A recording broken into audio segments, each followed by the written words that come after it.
Cette émission vous est proposée par Zochen.com.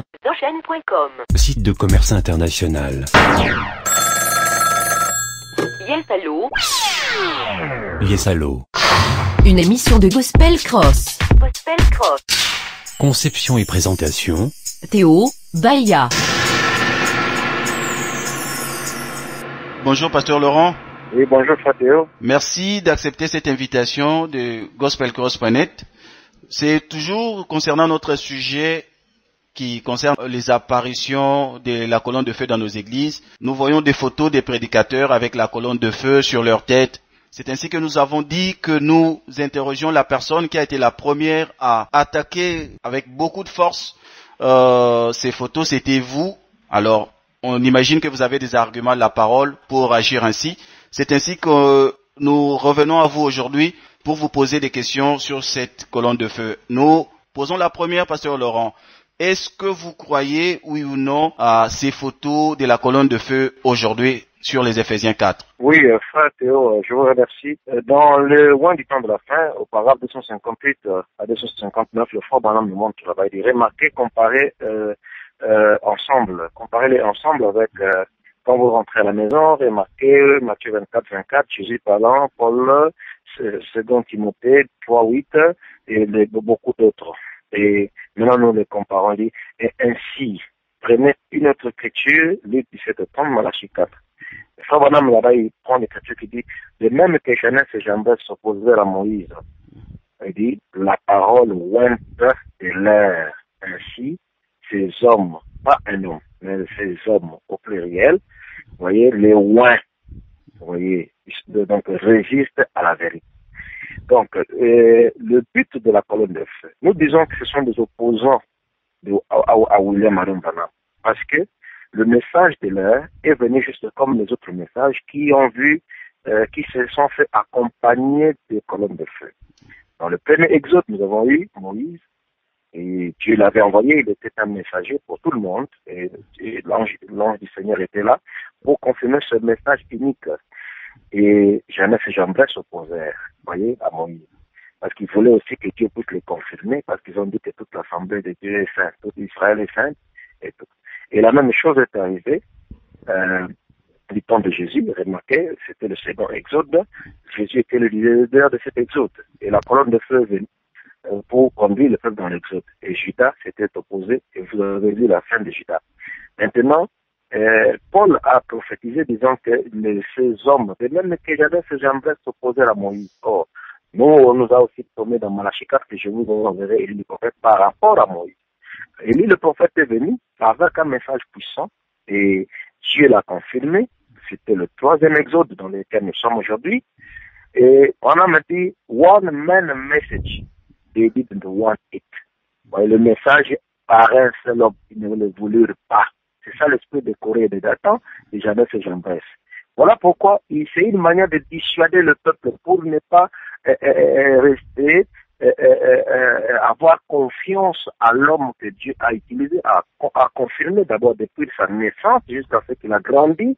Cette colonne de feu est venue le garder, ne pas boire, ne pas fumer, jusqu'à ce qu'il ait grandi et pour le travail qu'il devait faire quand il va grandir. Et ce travail, nous l'avons vu, la parole a été révélée dans le monde entier. Maintenant, d'abord, ils ont commencé, ils n'ont pas été gardés de leur naissance, ils ont fumé, ils ont pris des femmes, et jusqu'à ce qu'à la fin, ils viennent avec des photos qui ne sont même pas confirmées. Et si vous remarquez bien, allô? Oui, je vous écoute, pasteur. Si vous remarquez bien, le Frère Branham, dans la prédication, dans le livre de l'exposé, de cet âge de l'Église, chapitre 5 de l'âge de Pergame. Vous voyez, c'est Frère Branham, vous pouvez aller lire et les gens peuvent se référer là-bas. Je n'ai pas malheureusement le paragraphe en français ici. Il dit, non, souvenez-vous que Moïse était né pour un certain travail humain et il ne le pouvait pas jusqu'à ce qu'il ait reçu le don qui devrait le rendre capable de faire ce travail. Il est allé dans le désert, il devait aller dans le désert et attendre là-bas. Et Dieu, donc Dieu avait un temps approprié. Donc, il devait y avoir un certain pharaon sur le trône et les gens devaient pleurer pour le Père et tout ça, ainsi de suite. Et quand vous remarquez, Branham dit, mais qu'est-ce que nous avons en notre jour?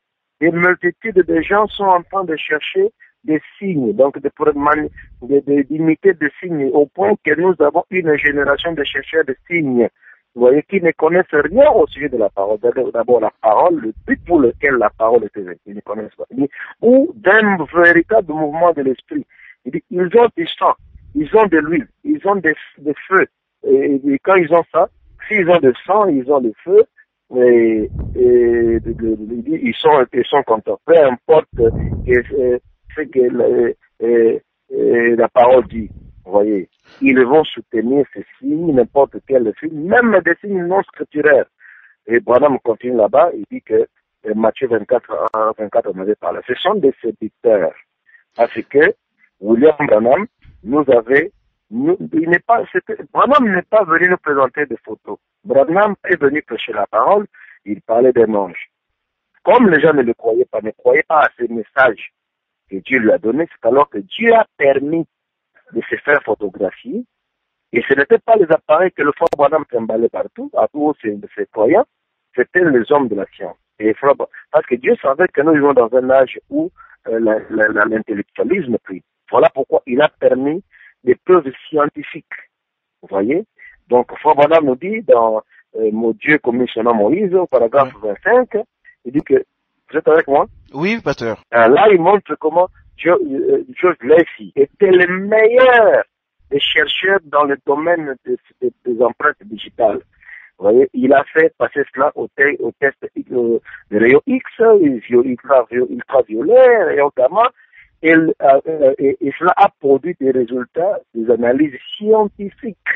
Vous voyez, it takes scientific proofs. Il faut des preuves scientifiques.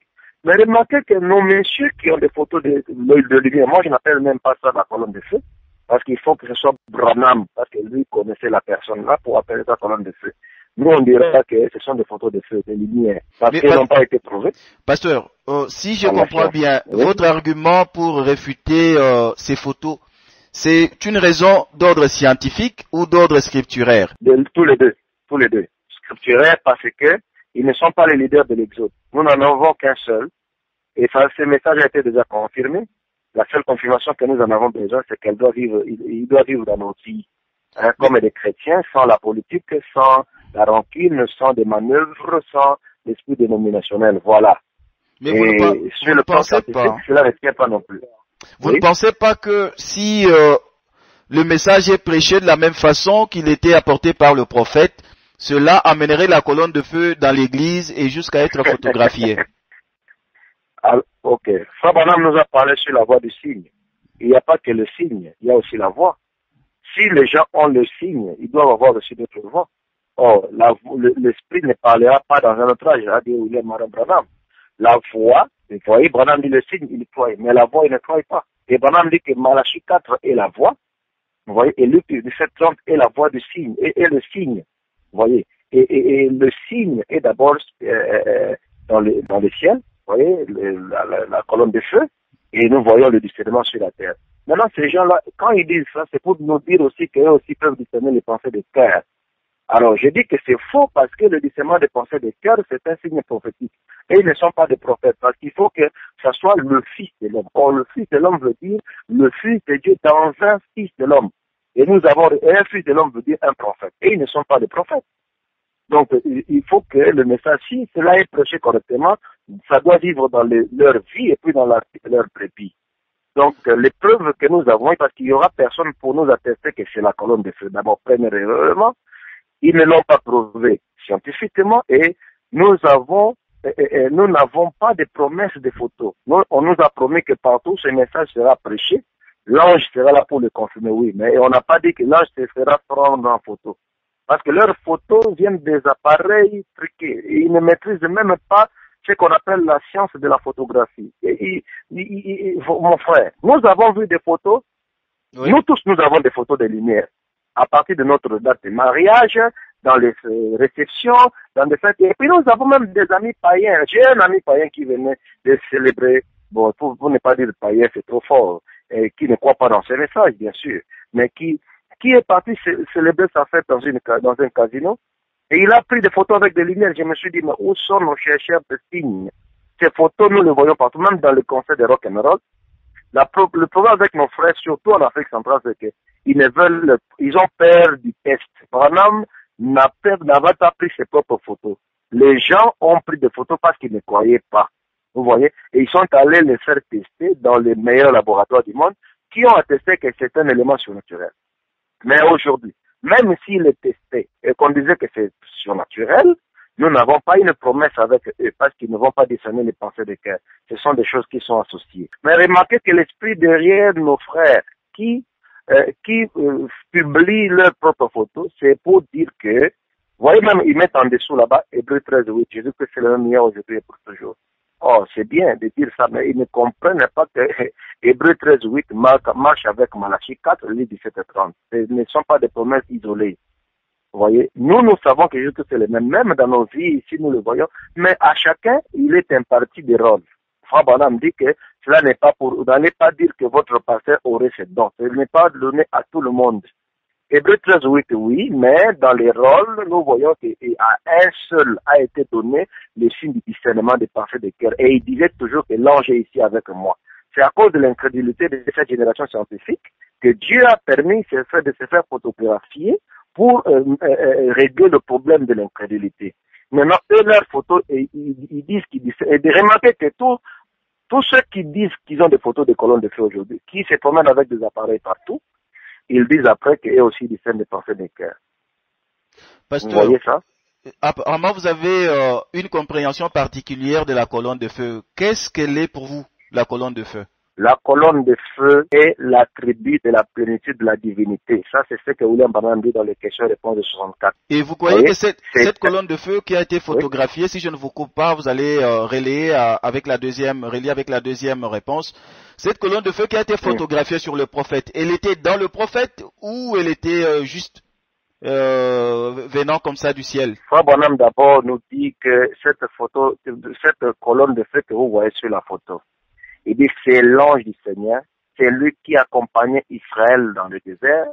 Il dit que c'est le Jésus qui était dans Jésus. Vous êtes avec moi? Oui. Donc le Jésus esprit, le Père, l'invisible, qui était dans le Seigneur Jésus, le sacrifice.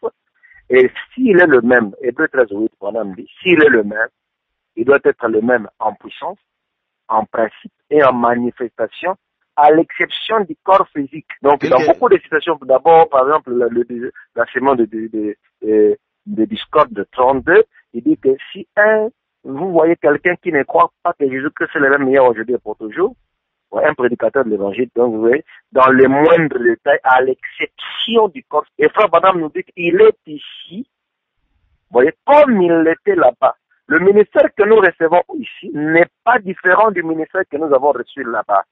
Donc, Frère Branham dit que je voilais cette colonne de feu durant toute ma vie, le Dieu de voiler. Donc, quand on dit voiler, mon frère, c'est un mot français.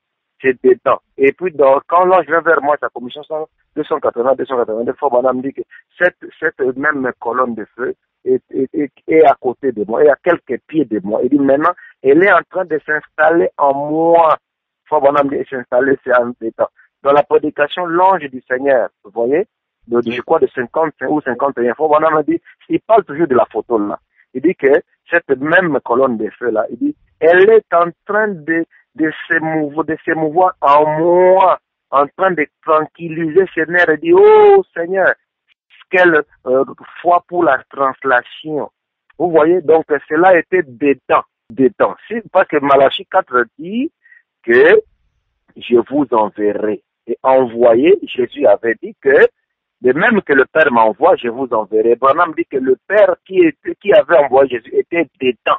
Il dit que si le même Christ nous envoie, il doit être dedans. Nous n'avons pas de promesse avec Jésus à côté. C'était toujours pendant la colonne de feu, Jésus était toujours à côté des croyants.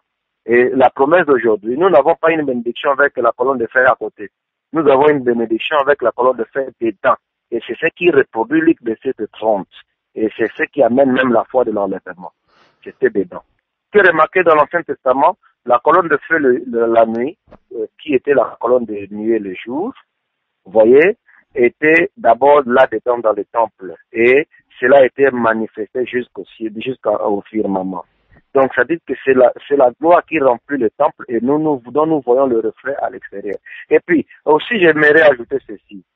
Oui. La colonne de feu est un astre de nuit, mon frère Théo. Et nous ne sommes pas encore la nuit, nous sommes au jour. Et voilà pourquoi, quand la nuit est apparue, le frère Branham a prêché, c'est le lever du soleil.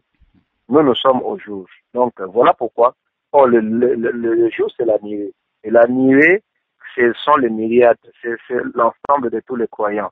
Voilà pourquoi la lumière est apparue. On n'a pas besoin d'un astre de nuit. Dans les photos que nous avons vues de vos collègues prédicateurs sur les réseaux sociaux, nous avons vu une photo de la nuée aussi dans une église et une photo de la colonne de feu sur la même place au-dessus de la tête du prédicateur tel que ça y est sur la photo de l'ange du Seigneur. Mon frère, ce sont des apparitions. D'abord, dans n'importe quel... vous voyez, quand vous allez à l'université, il y a toute une faculté appelée la photographie. Vous savez quoi? Si vous avez pris 1000 photos, maintenant, ces photos, il peut arriver que la négative, ou le négatif d'une photo, ou de quelques photos, viennent se superposer sur le positif d'une autre photo. On a vu cela. Les gens ne savent pas que ce sont des choses, ce ne sont même pas des phénomènes, ce sont des faits. Vous voyez, ce sont des fuites de lumière. Et parfois, il y a aussi des fuites de lumière. Il y a beaucoup de choses dans les photos. Et aussi, il y a la loi des intentions. Vous savez, si vous avez besoin d'une voiture Jaguar, vous allez vous rendre compte que toutes les voitures deviennent les Jaguars. Hein. Et comme ces gens-là, leur intention, c'est de montrer les photos avec des lumières. Voilà pourquoi ils cherchent n'importe quoi, même d'autres qui ressemblent à des doigts. Ce ne sont pas des... Vous voyez la photo de la nuée qui est apparue en 63, remarquez que c'était significatif. Il y avait même le visage de Jésus là-bas. Et puis, le frère Branham nous a dit que c'est notre Seigneur là-haut. Maintenant, eux, leurs nuées qui apparaissent dans des maisons. La photo de la nuée n'est pas apparue dans une maison. C'était pour accomplir tout et il le verra. C'était là-bas dans le firmament. Mon frère, je vais simplement éclairer l'opinion que oui, ça, ce sont des et ça sera votre conclusion pour cette émission. Oui, allez-y. Voilà. Et puis, ils ne vont pas vaincre. C'est Jeannès et Jean-Bresse qui veulent montrer au peuple que le temps de Branham était terminé. Branham est un homme comme eux tous. C'est leur temps qui est arrivé. Voilà pourquoi on les loue. Et nous avons même une église qui a des photos là-bas où ils ont le système d'histoire des caca de Dieu. Toi, tu n'as pas appris. Toujours dans leur euphorie. Ils ont même un de leurs a fait caca, je m'excuse du terme. Il a fait le sel et puis on a appliqué sur le mur et les gens devaient aller prendre petit à petit, disant que c'est... Vous voyez que les gens ne respectent pas la parole, ils n'ont pas de preuves. Donc nous disons que la parole, les imposteurs se sont levés, mais ils sont venus en retard parce que le frère Branham nous avait déjà tout averti. Merci beaucoup, Pasteur Laurent. Ce sera votre mot de la fin pour cette émission. Merci d'avoir répondu à notre appel. Nous signalons que cette émission elle est ouverte à tout le monde. Si vous voulez réagir, poser des questions ou donner notre son de cloche, n'oubliez pas de nous écrire à info@gospelcross.net ou visiter notre site www.gospelcross.net. Pasteur Laurent, au revoir. Que Dieu vous bénisse. Au revoir. Cette émission vous est proposée par Zochen.com. Site de commerce international.